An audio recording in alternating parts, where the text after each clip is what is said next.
Bonjour aux musulmans du monde et à tous les humains qui vivent sur cette planète Terre. Je m'appelle Mamadou Dimo Adou Abello. Je suis le fils aîné de Chirou Ibrahima de Kano. Adou Abello, l'imam principal de la mosquée centrale d'Adjoumani, au numéro 51 rue d'Ochodi. Je suis venu ici le mois dernier de Katina Gaora. Je suis de l'ethnie Peul, ma mère est Yoruba de Sobo. Je suis l'imam en second de la mosquée centrale de Gaora. Par la grâce d'Allah, je deviendrai l'imam principal de la mosquée à la fin de ce mois de Ramadan le samedi. Ceci est mon témoignage suite à ma rencontre avec le Seigneur Jésus-Christ.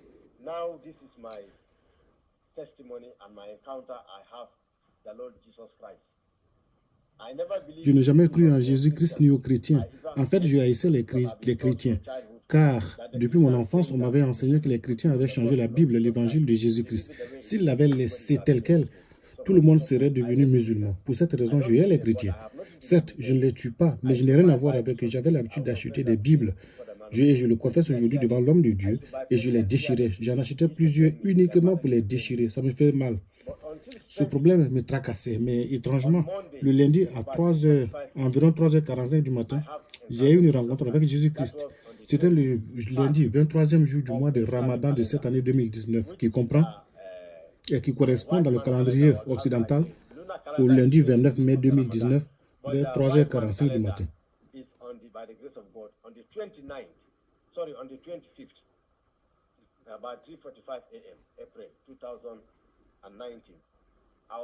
Je dirigeais la prière dans la mosquée. Mon oncle y était, ainsi que les deux anciens de la mosquée et d'autres fidèles. C'est la mosquée centrale d'Adjoumani au numéro 51 de Chodi. Mais c'est la plus grande mosquée là-bas, sur la route qui mène au marché, juste en face de l'église méthodiste. C'est juste en face de cette église. Je récitais le premier chapitre de notre Coran qui est l'Al-Fatiha, le chapitre d'ouverture ou la mère du Coran. On l'appelle mère du Coran car il englobe et résume tout le contenu du Coran divisé en 6656 versets. Les musulmans en sont témoins, ils savent de quoi je parle. Quand je suis arrivé au verset 4 de cette sourate, Al-Fatiha, quand j'ai dit l'Akbar, dès que j'ai dit,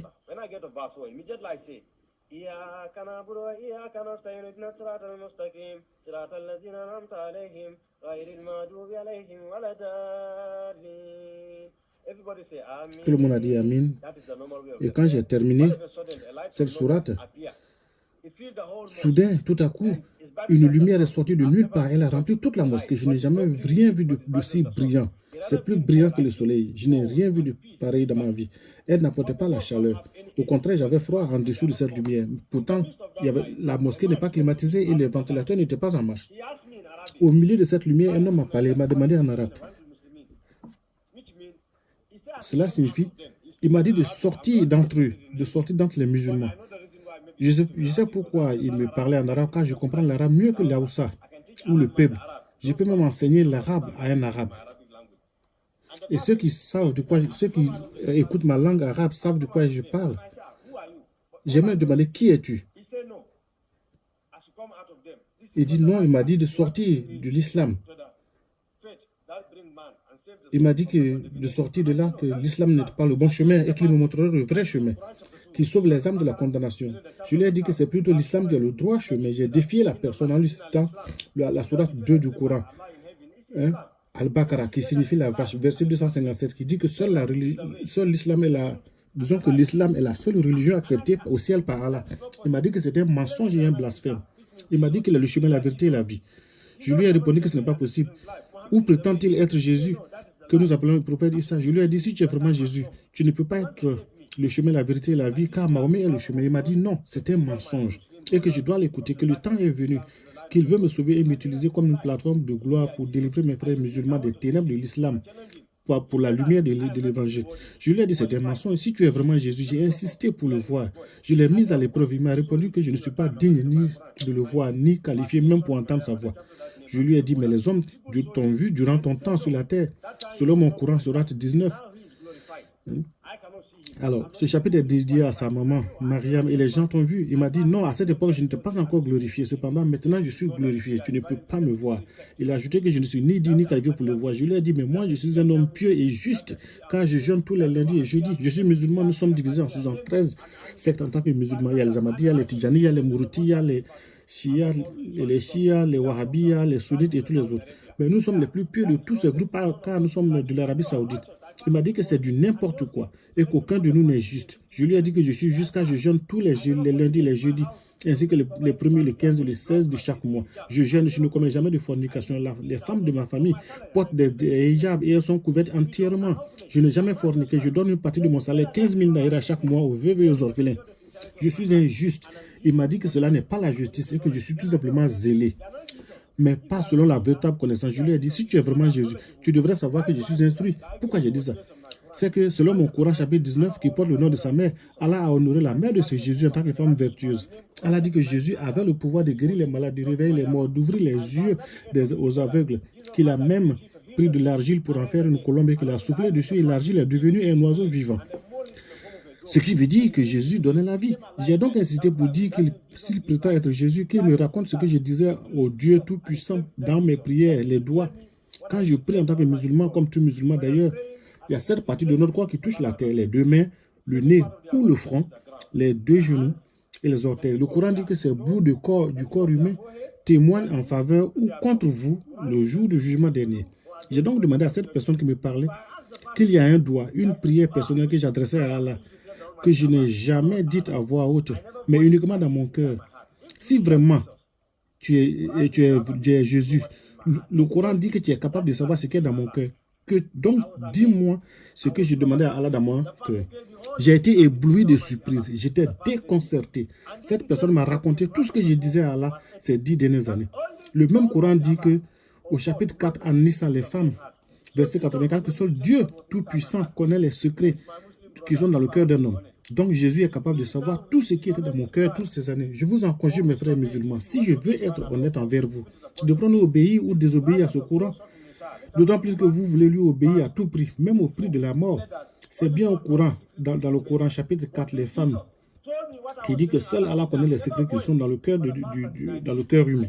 Mais ce Jésus m'a rappelé tout ce que je disais à Allah et que je n'avais jamais dit ouvertement pendant les 39 dernières années.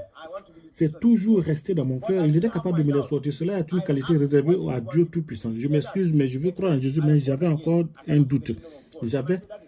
Je lui ai demandé ce qu'il me voulait. Il m'a dit que si je ne nais de nouveau, je ne peux pas entrer dans le royaume de Dieu. Je lui ai dit ça, c'est insensé, car je ne suis pas stupide. S'il ne le sait pas, j'ai fait l'université des sciences et technologies Kwame Nkrumah d'Accra, au Ghana. Et j'ai dit à la voix que je suis bien instruit que sur le plan, aussi bien sur le plan académique que sur le plan islamique. J'ai passé 15 ans au Qatar à étudier la science d'interprétation du Coran et sa mémorisation. Le Coran comprend 6656 versets. J'ai tout mémorisé de Nasr al-Baqarah, c'est-à-dire du début à la fin du Coran. Les musulmans sauront de quoi je parle. Pour les chrétiens, c'est comme mémoriser la Bible de Genèse à Apocalypse. J'ai tout le Coran dans ma tête. Je n'ai pas besoin d'ouvrir le livre pour lire, car j'ai tout mémorisé dans l'âge de 15 ans. J'ai dit à la voix que je suis bien instruit, mais elle m'a répondu que je suis tout simplement zélé, mais pas selon la vraie connaissance, et qu'elle veut me conduire à la vraie connaissance qui sauve l'âme de la condamnation. Je lui ai dit, que veux-tu dire par naître de nouveau? La personne m'a dit que je dois chercher à le comprendre en approchant les chrétiens. Je lui ai dit que moi, j'ai beaucoup voyagé et que jamais je n'ai vu un homme qui est déjà né, retourner dans le sein de sa mère, pas même un bébé qui vient de naître tout juste. C'est tout simplement impossible. C'est insensé. Mais cet homme m'a dit non, que ce n'est pas insensé, que je dois l'écouter et chercher à savoir ce que cela signifie. Mon père a plus tard demandé à mon oncle, aux anciens de la mosquée, s'ils avaient vu cette lumière. Ils m'ont dit, oui, ils ont vu la lumière, mais ils n'avaient pas entendu la voix que moi j'ai entendue. Donc, selon eux, c'était un démon qui m'avait parlé, un djinna, comme on dit chez nous les musulmans, pour polluer mon esprit. Vous savez que le samedi marquant la fin du Ramadan, je devais être ordonné comme imam principal de notre mosquée centrale de Daoura. Ils m'ont dit d'oublier cette affaire, que c'est une honte, une disgrâce. Je leur ai dit que j'ai entendu ce que j'ai entendu. Nous sommes allés à la mosquée, j'étais invité par la grâce de Jésus dans une autre mosquée. J'ai témoigné, mais maintenant je dis quelque chose qui est fondé sur ma foi. Je suis venu diriger la prière dans une autre mosquée. Et c'est très étrange, mais après la prière, la voix m'a dit à nouveau d'aller tout droit. Cette fois-ci, j'étais à la mosquée Azous. La voix m'a dit d'aller tout droit. J'ai dit non, que je devais rentrer à la maison. Elle m'a dit non, d'aller tout droit, comme si je montais. Et je ne voyais aucune église. J'ai dit que mais il n'y a pas d'église ici. Elle m'a répondu d'aller encore de l'avant. Il y avait des signes indiquant la présence d'une église, mais il semblait que personne ne s'y trouvait, comme si c'était déjà fermé. Mais un peu plus loin, j'ai vu des gens parlant une langue étrange, dont je ne comprenais rien. J'étais confirmé. La voix m'a dit, mais non, mon fils, ce n'est pas une langue étrange, ne dis rien.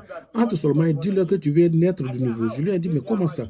Elle m'a dit, ces gens sont le peuple que je me suis choisi, mais ils ne le savent pas. Parce que parfois, ils se demandent s'ils sont au bon endroit, spécialement les fidèles. Elle m'a dit que la raison pour laquelle les bénédictions et les miracles tardent, ce n'est pas à cause de leur pasteur, que leur pasteur était un serviteur choisi pour cette génération. Le problème, c'est eux-mêmes, car c'est leur familiarité avec le serviteur de Dieu qui est le problème. Ils sont trop familiers avec le serviteur. Je devais leur dire qu'ils sont trop habitués au serviteur et qu'il est grand temps pour eux de sortir de cette familiarité, de se focaliser sur ces enseignements et de les mettre en pratique. S'ils le font, il leur accordera les désirs de leur cœur et que leurs bénédictions qui tardent jusqu'ici ne tarderont plus. Il m'a dit d'entrer dans ce lieu. Quand je suis entré là, je leur ai dit que je ne leur ai pas raconté toute ma rencontre avec Jésus. J'ai seulement dit que je vais naître de nouveau car c'est ce qui me préoccupait et pour moi c'était insensé. J'ai rencontré un fidèle serviteur, lui a dit de venir me voir. Son nom est Godsen. Il était tellement heureux, il m'a demandé de m'asseoir dans un coin d'attendre le pasteur jusqu'à ce qu'il termine la prière. Je les entendais parler cette langue étrange, langue insensée pour moi, car ce n'est pas une langue de Nigeria, ce n'est pas Yoruba, ni Fulani, ni Hausa, ni Kalaba, ni Igbo. Donc j'étais confus. Je me demandais ce qui n'allait pas chez ces gens-là. Ou ne sont-ils pas nigérians? Mais quand le pasteur est venu, il m'a dit qu'il n'y avait plus de temps. Donc, il fallait qu'on prie car Jésus m'avait déjà sauvé. Il fera sa part, avait-il dit. Mon Seigneur fera son travail, disait-il. Je sais qu'il t'a sauvé. Il m'a dit qu'un homme en Arabie Saoudite, atteint du sida, a été guéri par Jésus sur son lit de mort. C'était un chèque. Et nous, les musulmans, nous savons que un chèque, c'est l'ordre le plus élevé, l'ordre final dans le monde islamique. Jésus l'a sauvé. Moi, je ne suis pas encore parvenu à ce niveau. Mais s'il plaît à Dieu, je devais atteindre cette éminente position dans 2 ans, avant que Jésus ne m'apparaisse. Son serviteur a prié pour moi, il ne me connaissait pas. Donc, pourquoi a-t-il dit que Jésus avait déjà fait son travail? J'étais confus. De quoi parlait cet homme? J'ignorais qu'il annonçait ce que Jésus ferait, car Jésus lui avait déjà vendu la mèche. Je suis rentré à la maison, j'étais convaincu, et en même temps, j'étais confus. Il m'a dit que Jésus avait déjà terminé le boulot et qu'il ferait encore de plus grandes choses dans ma vie. Je me souviens que dans la prière, il a déclaré que ce Jésus me visiterait et qu'il me remplirait de son esprit. Mais tout cela me semblait insensé. Je disais seulement Amen, Amen, et je suis rentré chez moi. Jésus m'a dit que la prière de son serviteur ne tombe jamais par terre, mais que c'est seulement son peuple qui était trop familier avec son serviteur. C'est pour cette raison que leur bénédiction tardait. Aussi devrait-il apprendre à l'honorer et cesser de s'attarder sur son aspect extérieur. Il allait changer leur destinée si seulement il pouvait le croire. Je suis allé à la maison et mon père était très en colère. Quand j'étais avec le pasteur, il avait essayé de me joindre plusieurs fois et il n'arrivait pas à me joindre. Ou plutôt, je ne décrochais pas. Il voulait même m'envoyer le chauffeur pour me chercher, mais je n'ai pas dit ma position exacte. Et Godson m'en est témoin. Je continue de lui dire que je viens. Il m'a dit de tout oublier et de rentrer promptement à la maison. Et après, il m'a dit qu'il ne veut plus entendre parler de ce Jésus dans sa maison. Que autrement, il me faudrait creuser ma propre tombe. J'ai dit, papa, ça n'ira pas jusque-là. J'ai bien compris ce que tu as dit. Je suis allé dormir aux environs de 1h30 dans ce ramadan. C'est la période du Fujra, c'est-à-dire les 10 derniers jours du mois sacré de Ramadan. Nous le savons tous, selon le hadith du prophète Mahomet, dans Bukhari et Muslim, volume 22, il est mentionné que nous cherchons seulement une nuit, la nuit du défunt, parmi ces 30 ou 29 jours de Ramadan. Ce n'est pas un jour fixe. Tu ne peux pas attendre donc de jeûner les 10 derniers jours, car Allah ne l'accepterait pas. Tu ne peux pas non plus attendre seulement les 15 derniers jours pour jeûner, car Allah ne l'accepterait pas non plus. Il exige que tu commences dès le premier jour, ce qui signifie que tu dois faire les 29 ou les 30 jours de Ramadan. Mais le jour qu'on cherche est situé dans les 10 derniers jours. Certains musulmans se réveillent à minuit, d'autres à 1h, 2h, 3h, etc. Mais le plus tard, c'est à 3h du matin et ils font leur prière. Allah dit que si la prière de la nuit du destin est acceptée, cela équivaut à 85 ans d'adoration. On appelle cela Laylatul Qadr. La nuit de la puissance. Donc, j'ai incité pour voir la personne, mais elle m'a dit, non, mon fils, tu n'as pas besoin de me revoir, mais je témoignerai de ma gloire devant ta famille. Mais ils vont endurcir leur cœur. Je lui ai dit que je ne comprenais pas. Il m'a dit, non, ne t'inquiète pas. Donc, j'ai dit à mon père que je ne pouvais pas diriger la prière ce matin car je ne me sentais pas bien. Car lorsque je voulais aller à la prière, cette voix me disait, non mon fils, mon serviteur t'a déjà conduit jusqu'à moi. Tu ne peux pas servir deux maîtres. Tu aimeras l'un et tu détesteras le second. Je lui ai dit que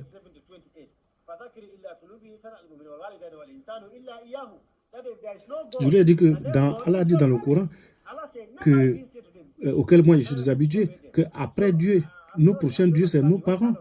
Alors, quel genre de Dieu es-tu pour me dire de désobéir à mes parents? Il m'a dit non, que c'est lui qui est le vrai Dieu du ciel et de la terre et que mes parents ne me connaissent même pas. D'ailleurs, mon père a seulement mis ce liquide dans ma mère. Il m'a demandé, ton père sait-il comment tu as germiné et comment tu t'es développé comme fœtus? J'ai répondu non. Il m'a dit justement, voilà, à travers moi. Mais à travers moi, Jésus, tout a été créé. Et sans moi, rien n'a été créé. Et je devais l'écouter et ne pas aller à la prière. Donc, j'ai dit à mon père que je suis malade, je ne peux pas aller à la prière. Et bien, je ne peux pas non plus lui dire que c'est cette voix qui m'interdisait d'y aller. Car pour cela, il m'aurait peut-être coupé la tête. Je lui ai dit que je suis malade, que j'avais des maux de ventre. Il m'a donné des comprimés. Il est revenu pour la deuxième prière à 3h15 du matin. Je lui ai dit que j'étais toujours malade. Il m'a dit bon de me reposer à 5h45. Il est revenu. Il m'a demandé d'aller diriger la prière du Fajr. Nous, les musulmans, nous savons que la prière du Fajr est la plus importante de la journée. C'est la première prière du matin. Allah dit que si elle est acceptée, les 4 autres seront acceptés. Mais si elle est rejetée, les 4 autres seront rejetés. Allah ajoute qu'un hypocrite ne peut pas faire cette prière, alors que cette prière, ainsi que la prière de 7h15 du matin. Allah dit aussi que les hypocrites ne peuvent l'accomplir non plus. C'est cela notre système de croyance. Si je ne priais pas, je serais un hypocrite. J'ai dit à mon père que je suis toujours malade et que je ne peux pas diriger cette prière. Cette fois-ci, il s'est senti très offensé. Il m'a dit qu'il n'était pas un petit enfant. Et comme les Anglais disent, montre-moi tes amis, je te dirai qui tu es. Il m'a dit que c'est lui qui m'a engendré, donc il sait si je suis malade ou pas. Il sait que l'année passée, j'étais malade, très malade. Mais malgré ça, j'étais couché et je priais quand même. Je ne plaisante pas avec la prière d'habitude. Car c'est là l'instruction d'Allah. Quand tu es malade et que tu ne peux pas te tenir debout, Allah dit, prie étant couché. Si tu ne peux pas te coucher, Allah dit, assieds-toi et prie. Si tu ne peux pas t'asseoir, Allah dit encore que les gens doivent te tenir afin que tu fasses les gestes de la prière. Il n'y a aucune excuse pour faire la prière. Je veux dire à mes frères musulmans, avant de continuer, posons-nous une question. N'est-ce pas de l'esclavage? Si je me base sur ce que me dit Jésus, notre prière islamique est un esclavage. Si tu es malade, le Dieu du ciel, selon le Coran, chapitre 10, et même dans les Bismillah ar-Rahman ar-Rahim, au nom d'Allah le plus gracieux, le plus miséricordieux, si ce verset est vraiment vrai, si Allah est vraiment miséricordieux, pourquoi exige-t-il qu'on prie même quand on est malade et qu'on serait incapable de prier? Le vrai Dieu du ciel ne peut pas être aussi méchant. Si tu es malade, il devrait comprendre que tu ne te sens pas bien. Ce Dieu nous dit aussi dans le Coran, chapitre 8, et je dis ceci à mes frères musulmans pour qu'ils sachent que je ne suis pas un fou, je ne suis pas stupide non plus. Ou sans doute croient-ils que des chrétiens m'ont corrompu en me donnant de l'argent. Je sais que cela se passe, que tout cela passe par leur tête. Je le sais quand j'étais avec eux. Ces idées nous passent par la tête. Personne ne m'a offert de l'argent. C'est pourquoi j'ai mentionné le nom de mon père Ibrahim Dimo Bello, l'imam principal de la mosquée centrale d'Adjoumane. Certains le connaissent car il est revendeur de voitures et il est aussi président des musulmans sunnites d'Afrique de l'Ouest.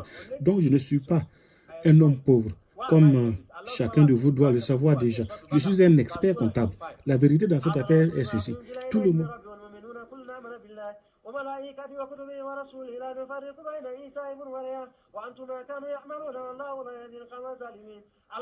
Tout le monde sait que mon désir principal c'est d'aller au paradis. Mais je regrette de vous le dire. Sans Jésus, personne ne peut y aller. Je regrette de vous le dire. Mais sans Jésus, personne ne peut aller au paradis. Pourquoi je dis cela? Allah dit dans la sourate 2, Al-Baqarah, verset 285, « Oh, vous qui croyez parmi les musulmans, croyez en tous les livres que j'ai envoyés avant vous et en tous les prophètes. » Et cela inclut la Bible. Comment soudain dit-il encore que la Bible a été changée et corrompue? Le même Allah dit de croire en tous les livres précédents, y compris la Bible, l'évangile de Jésus, la bonne nouvelle. Mais il dit aussi qu'il a envoyé 124 000 prophètes, ce que tous les musulmans croient. Mais Allah dit qu'il faut croire en tout cela. Et il dit aussi que tous ces 124 000 prophètes sont tombés en dessous de sa gloire, sauf Jésus-Christ, le fils de Marie. Certes, il n'a pas dit le fils de Dieu, il a dit le fils de Marie. C'est pas grave. Mais il dit que c'est ce Jésus-là seul qui n'a jamais péché. Allah prétend que Mahomet va intervenir cependant en notre faveur le jour du jugement dernier. Selon les hadiths, volume 32 de Bukhari. Maintenant, comment cela est-il possible puisque Mahomet a péché? Allah lui-même affirme dans le Coran. Oh Mohammed, demande-moi de te pardonner et je te pardonnerai tes péchés présents et tes péchés futurs. Cela signifie qu'il avait des péchés, mais Allah lui a pardonné. Mais cet homme, Jésus-Christ, selon notre Coran, n'a jamais péché de sa vie. Et je pense que c'est celui qui n'a pas de péché du tout qui est plus digne d'intercéder en notre faveur au jour du jugement, plus que celui qui a péché. Si on vous offre un vieux jeu ou un nouveau jeu, je pense que vous prendrez le nouveau jeu et non pas le vieux. Vous savez tous que je suis bien instruit dans notre foi. Mon père m'a envoyé au Qatar pour étudier, de là en Arabie Saoudite pour encore étudier une année supplémentaire. Je regrette de vous dire la vérité.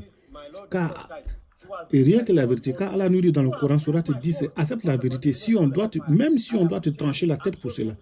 Allah dit dans la Surat 2, Al-Baqarah, la vérité est venue pour ceux qui ne supportent, est venue et ceux qui ne la supportent pas périront. Je regrette de vous dire la vérité.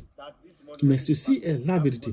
Je ne dis pas ceci pour faire plaisir à quiconque. Je ne veux faire plaisir à aucun chrétien ni à aucun musulman. Je veux faire plaisir à mon Seigneur Jésus qui m'a visité le lundi dernier et qui a sauvé mon âme de la condamnation au feu de l'enfer. J'apprécie ce qu'il a fait pour moi. Je lui suis reconnaissant pour ce qu'il a fait pour moi. Ce matin, ainsi que l'histoire continue, mes frères, j'étais enfermé dans une chambre car papa était en colère. Il s'est passé que ce matin, quand il a insisté que j'aille à la mosquée, j'ai refusé. Il a dit OK, il irait prendre une douche et qu'avant qu'il ne finisse, vers 4h45 du matin, il voudrait me voir à la mosquée, sinon il leur donnerait à 2 gaillards de me traîner littéralement jusqu'à la mosquée. Je lui ai dit que qu'on ne devait pas en arriver là, car j'avais bien saisi ce qu'il me disait. Il m'a dit de quitter. Et il m'a quitté et je m'inquiétais.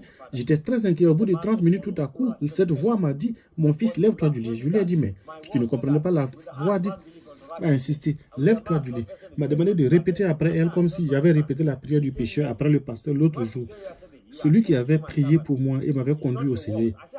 Elle me disait de répéter après elle, que je ne comprenais pas. Elle m'a dit qu'il y a la puissance dans la confession. Je lui ai dit que je ne comprenais pas la voix. Elle m'a dit, oui, mon fils, mon serviteur ne voulait pas perdre ton temps car il ne voulait pas offenser ton papa. C'est un homme d'honneur qui respecte les liens de parenté. Mais il devait te dire que selon ma parole, c'est en croyant du cœur et en confessant de la bouche que l'homme parvient à la justice et au salut.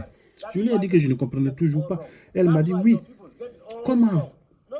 Comme tu as été sauvé hier quand tu m'as confessé devant mon serviteur, ce ne sont pas tes œuvres qui t'ont sauvé. J'ai répondu que je ne comprenais pas.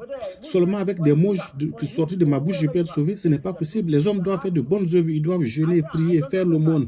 Ils doivent fuir la fornication, la tricherie, le vol. Ils doivent faire toutes ces bonnes œuvres avant d'être sauvés pour aller au paradis. Que veux-tu dire par « je suis sauvé par ces mots » Elle m'a dit « oui, on n'a pas besoin de bonnes œuvres. Tout ce dont on a besoin, c'est de me confesser comme ton sauveur et ton Seigneur personnel. J'ai saisi les péchés du monde et je les ai cloués à la croix au calvaire. C'est pour cela que les musulmans ont tout faux. C'est en cela que ton peuple a tout faux, car personne ne va au paradis avant d'avoir confessé ce travail accompli par Jésus sur la croix au calvaire. Sinon, il faut oublier le paradis. Peu importe qui vous êtes, que vous soyez un musulman ou un bouddha ou un hindou ou quoi que ce soit d'autre. Voilà la vérité, la dure vérité. J'ai dit que je ne comprenais pas, je ne comprenais rien. Elle m'a dit, oui, tu dois répéter après moi. À tous ceux qui l'ont reçu, il leur a donné le pouvoir de devenir l'enfant de Dieu. À ceux-là qui ont cru en son nom. Je n'y comprenais rien. Elle m'a dit non, répète seulement. Et j'ai répété la chose après 2 fois, je me suis arrêté. Elle m'a dit non, mon fils, ne t'arrête pas, continue de le répéter jusqu'à ce que cela se confonde avec ton esprit. Je lui ai demandé, je lui ai dit, mais comment cela est-il possible? Elle m'a dit, oui, en islam, cela n'est pas possible. Mais dans mon royaume, le royaume chrétien, tout est possible à celui qui croit. Donc j'ai continué de répéter à tous ceux qui l'ont reçu, il leur a donné le pouvoir de devenir enfants de Dieu. À ceux-là qui ont cru en son nom.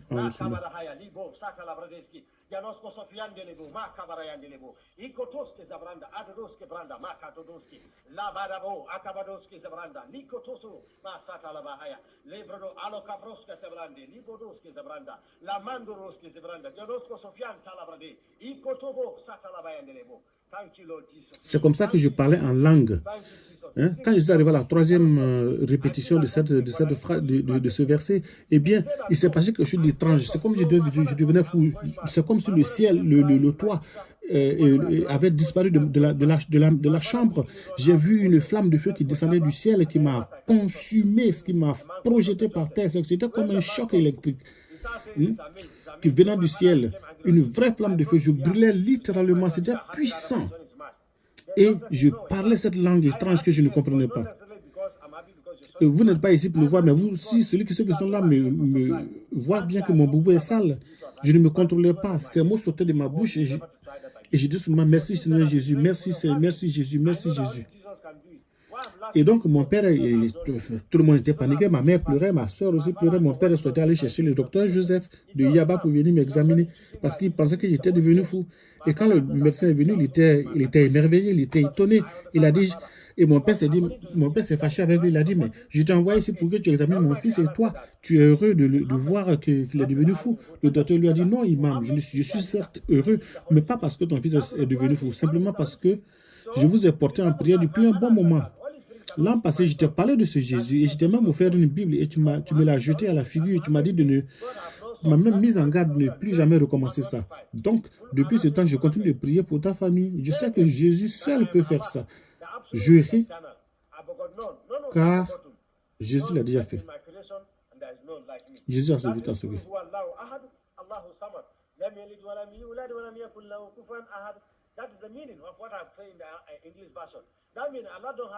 Mon père a déjà répondu, tu tiens des propos insensés, docteur Joseph.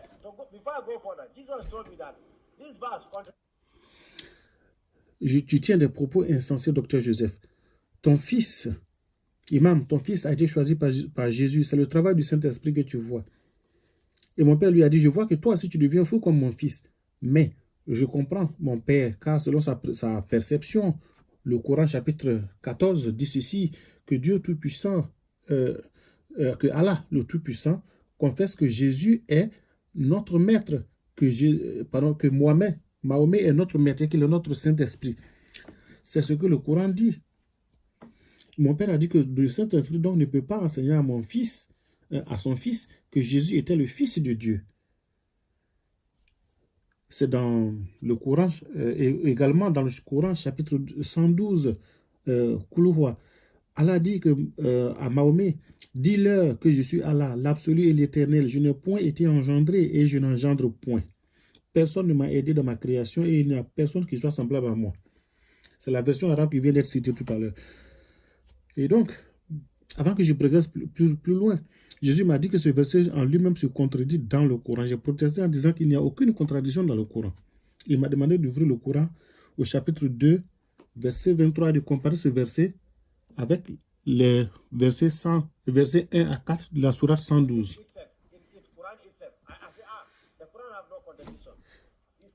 Donc, il m'a dit donc de voir. Donc, je suis allé au verset 23 de la sourate 2, Al-Baqarah, où il est écrit que Allah, et puis je compare ça avec la sourate 112, verset 1 à 4, où il est écrit que Allah n'a pas de mère, ni de père, ni de fils, et que personne ne l'a aidé de sa création. Que si cela est vrai, pourquoi Allah dit dans la sourate 2, Al-Baqarah, la vache, nous avons créé les 7 cieux et les 7 terres, etc.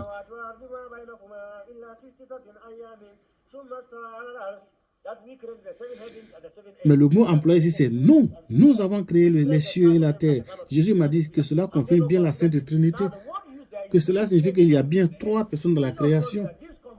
Mes frères et sœurs en islam, voyez-vous, même le Coran confirme que Jésus confirme Jésus. Jésus m'a encore dit d'ouvrir le Coran, chapitre 8.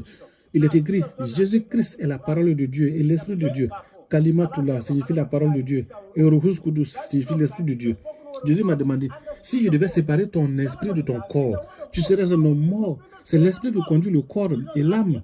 Sans l'âme, on dit qu'un homme est mort. Son corps devient une enveloppe vide, sans aucune valeur. On le jette dans un trou, une tombe. Les musulmans doivent comprendre ce verdict, plus que les chrétiens. Car nous, on attache ce corps dans un linceul et on le jette dans un trou 1,80 m sous terre. On ne le met même pas dans un cercueil. C'est terrible. Donc, pour cette raison, nous devons faire attention à la façon de suivre Jésus-Christ avant qu'il ne soit trop tard. Je n'insulte personne, je ne discrimine contre personne. Mais je dis la vérité. Mes frères musulmans, c'est le Coran qui dit que Jésus est la parole de Dieu et l'Esprit de Dieu. Vous possédez un Coran, vous pouvez l'ouvrir et vérifier ce qui est écrit dedans. Vous lirez et vous comprendrez ce que je dis. Quand nous prions, chaque musulman dit ceci. Et c'est élémentaire, l'Al-Fatiha, le premier chapitre du Coran, que tout le monde apprend entre l'âge de 7 ou 8 ans. Que tu pries seul à la maison ou qu'un imam te dirige, ou bien que tu pries sur le lieu du travail, tu dois réciter Al-Fatiha.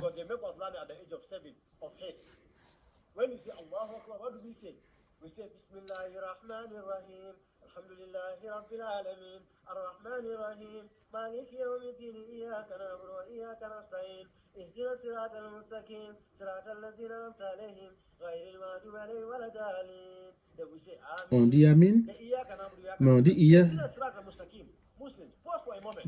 Mes frères musulmans, pourquoi posons-nous la question, pourquoi dit-on toujours qu'il faut qu'Allah nous montre le droit chemin? Coran chapitre 1, verset 4. Cela signifie montre-nous le droit chemin. Mohamed demande à Allah de lui montrer le droit chemin. Pourquoi nous continuons de répéter cette demande? Jésus m'a dit ceci. Si vraiment le prophète Mohamed connaissait le chemin, pourquoi continuerait-il à demander à Allah de lui montrer le droit chemin? Cette sourate particulière, nous la répétons jusqu'à 27 fois par jour au cours de nos prières quotidiennes. Montre-nous le droit chemin. Montre-nous le droit chemin. Cela montre clairement que nous ne connaissons pas le droit chemin. Maintenant, j'ai vu l'homme qui dit « Je suis le chemin, la vérité et la vie. Nul ne vient de Père que par moi. » Je le crois. Le genre de paix dans l'âme que je ressens maintenant, je ne l'ai jamais ressenti en tant que musulman, ni depuis ma naissance. C'est comme si on avait enlevé mon corps, comme si on avait versé de l'eau glacée sur mon cœur. Je me sens en paix. C'est comme si on m'avait remis le monde entier en cadeau. En fait, je me sens plus grand que cet homme, le président des États-Unis, Donald Trump. Je me sens plus grand que lui. Car, excusez-moi, si on enferme Donald Trump dans une chambre et qu'on la ferme à clé, il ne veut pas sortir. Mais mes frères musulmans, aujourd'hui même, je suis sorti d'une chambre fermée à clé sans avoir eu besoin de la clé.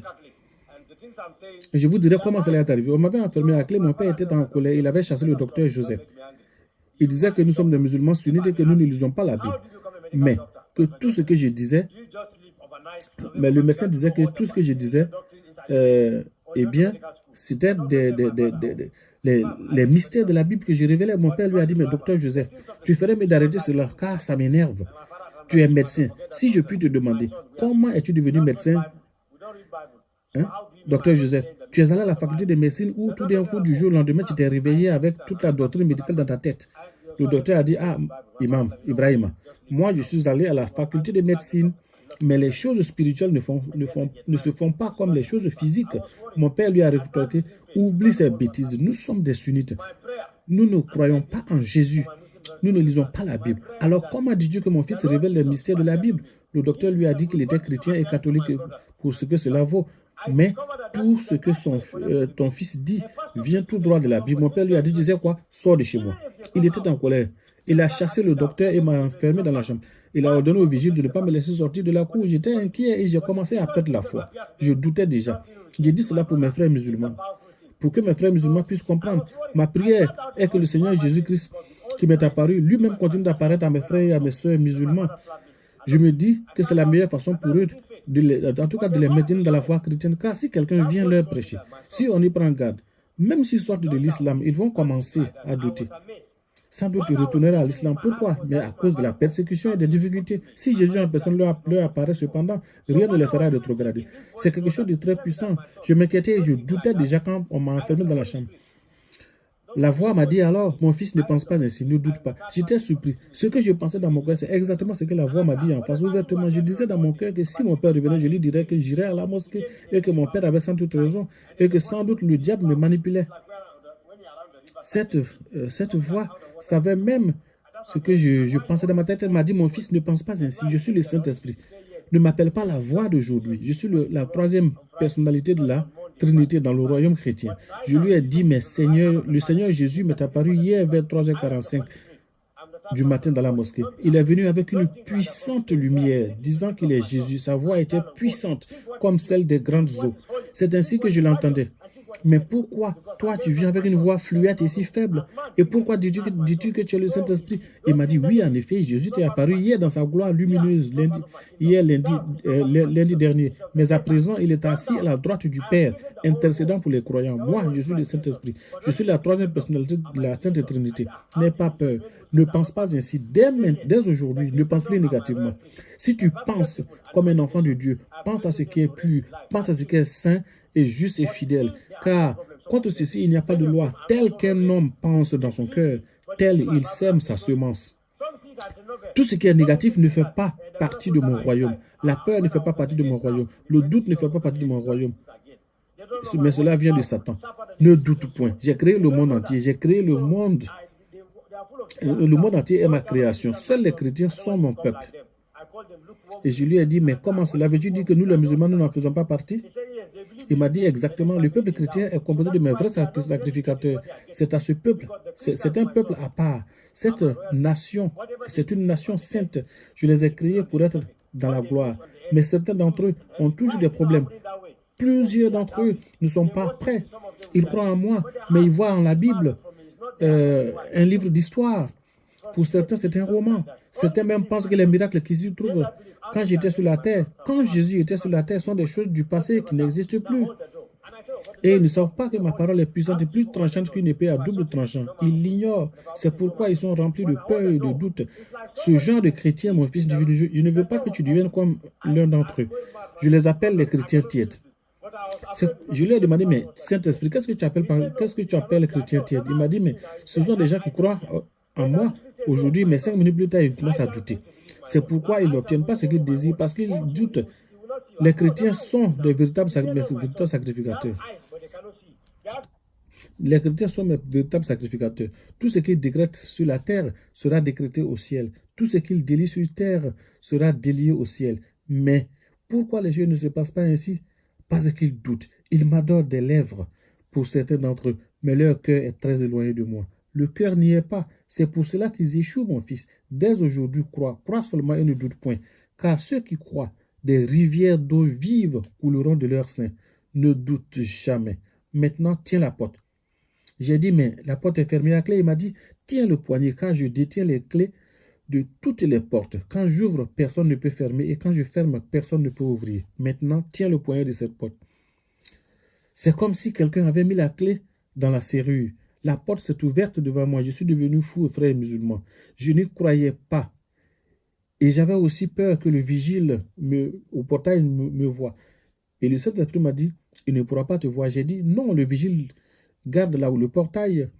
Il me verra sûrement. Il a des yeux pour voir, il a des oreilles pour entendre. Le Saint-Esprit m'a dit, non, non, mon fils. Il est grand temps pour que tu crois en ma parole. Grand temps que tu honores ma parole. Marche et passe devant lui. Il ne te verra pas. J'ai protesté, oh non, le monsieur va me voir. Il m'a répondu, non, mon fils, ils ont des yeux, mais ils ne peuvent pas voir. Ils ont des oreilles, mais ils ne peuvent pas entendre. Le Dieu de ce monde les a aveuglés par rapport à la gloire de l'évangile de Jésus-Christ, qui est l'image même de Dieu. Si cette gloire brillait sur eux, ils ne la verraient point. Je suis sorti par le portail sans que personne ne dise, moi je n'en croyais pas mes yeux.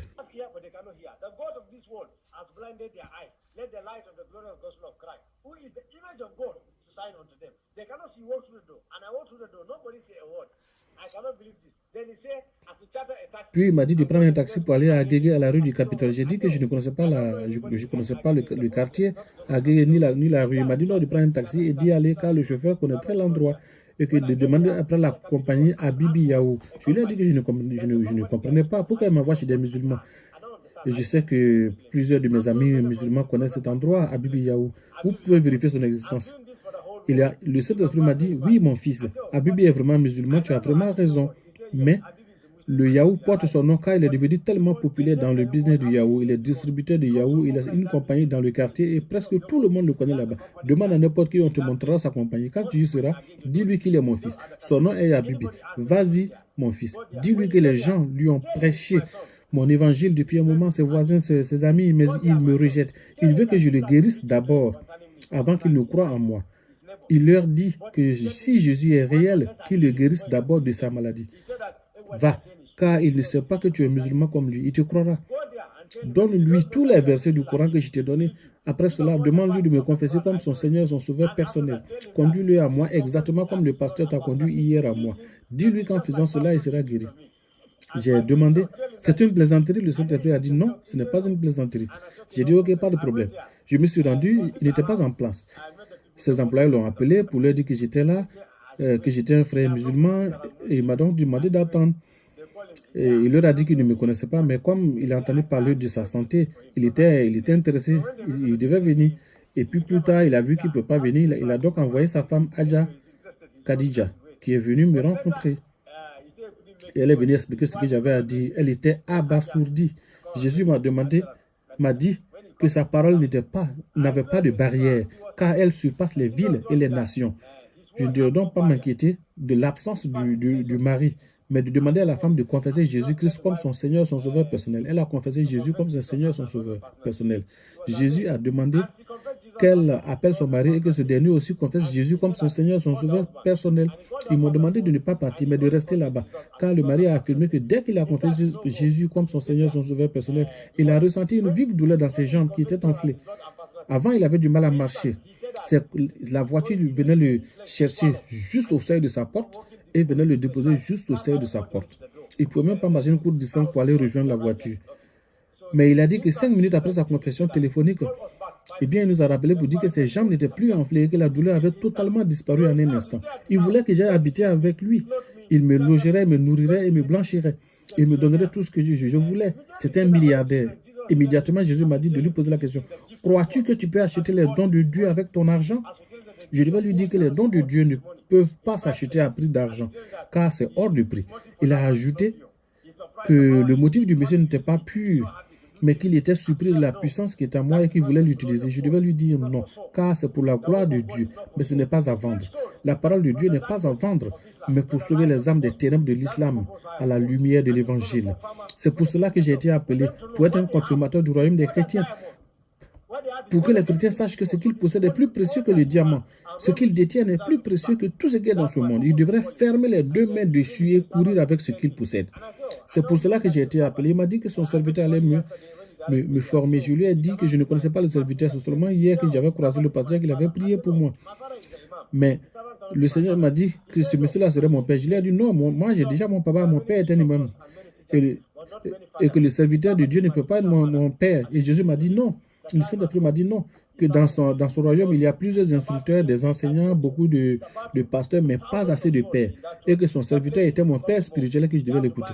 Que le temps est venu, son serviteur va diriger, que son serviteur va me diriger, car il s'apprête à changer son église. Il s'apprête à ajouter des milliers d'âmes à cette église. La place sera même trop petite et ils devront acheter une nouvelle branche. Le Seigneur vient ouvrir les portes des finances à son serviteur, même si son serviteur ne se confie à personne. En ce moment même, il traverse une période de difficultés financières.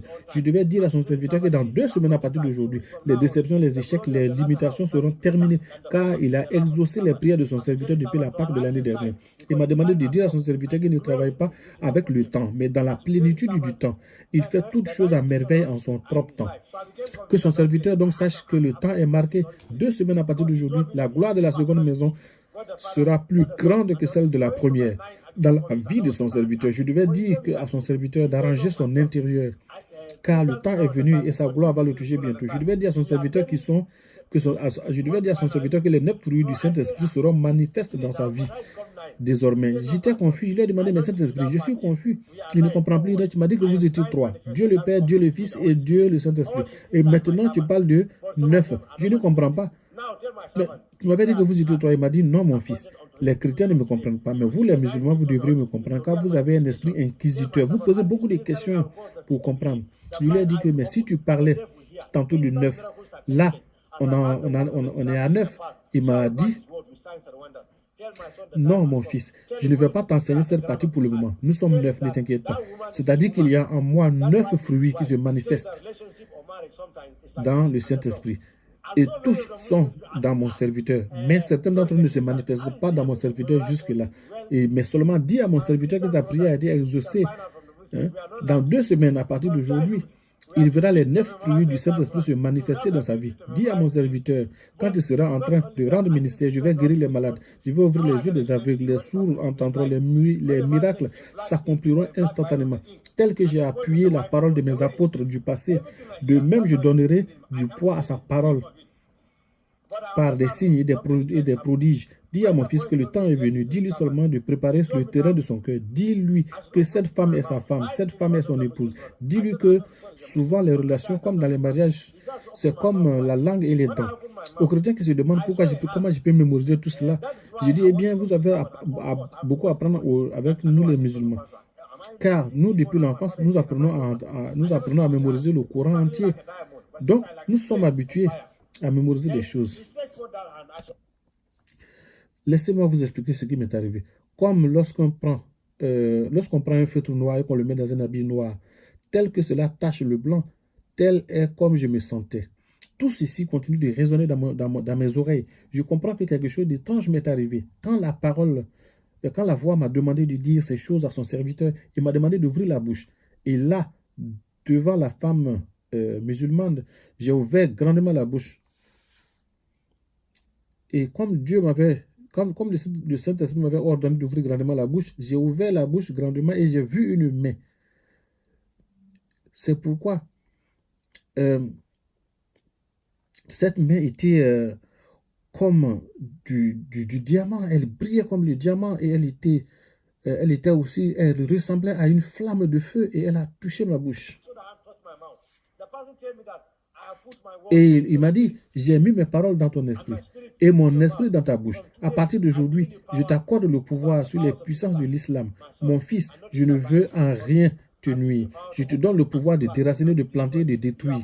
Tu es le prophète, tu es mon prophète choisi. Je lui ai dit non, je ne peux pas devenir ton prophète. Le Coran dit que Mahomet est le dernier prophète au chapitre 8. Il m'a dit, oublie cela mon fils.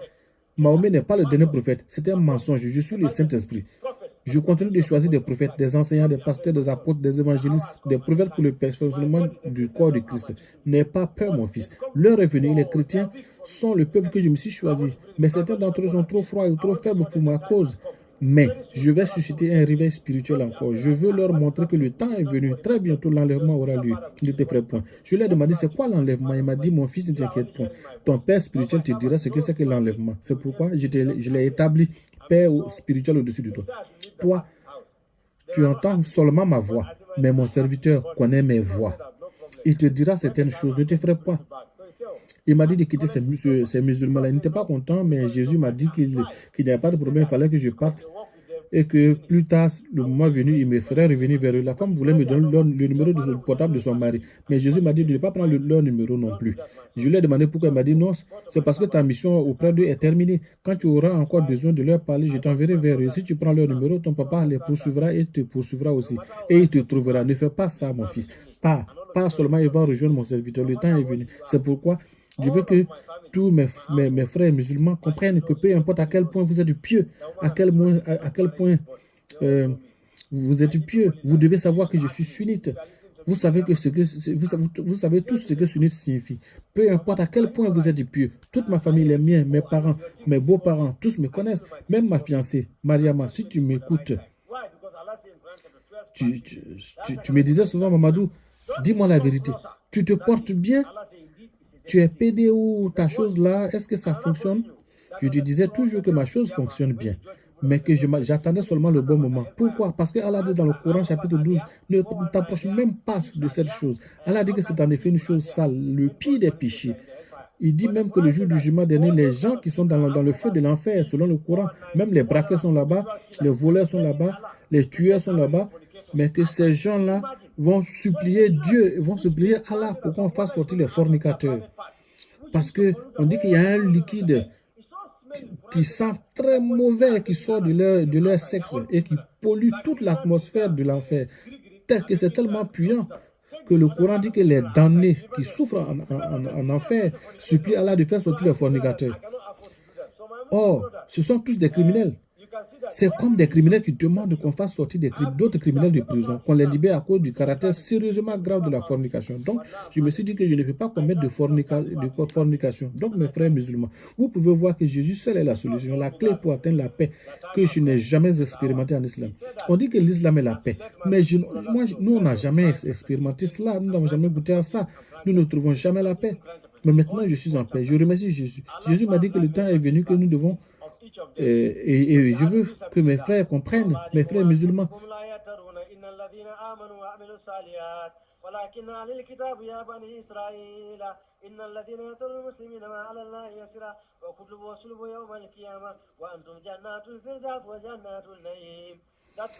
Donc, ces versets-là, issus des chapitres 15, 14, 8 et 3, disent sur la djihad, sur le combat dans le chemin d'Allah. Oh, vous qui croyez parmi les musulmans et les musulmanes que seul le peuple d'Israël ne s'est pas éloigné de la vérité jusqu'à ce qu'une preuve claire vienne à lui, qu'ils ont changé leur livre et que je leur ai envoyé, c'est-à-dire l'évangile qui est la bonne nouvelle et la Torah.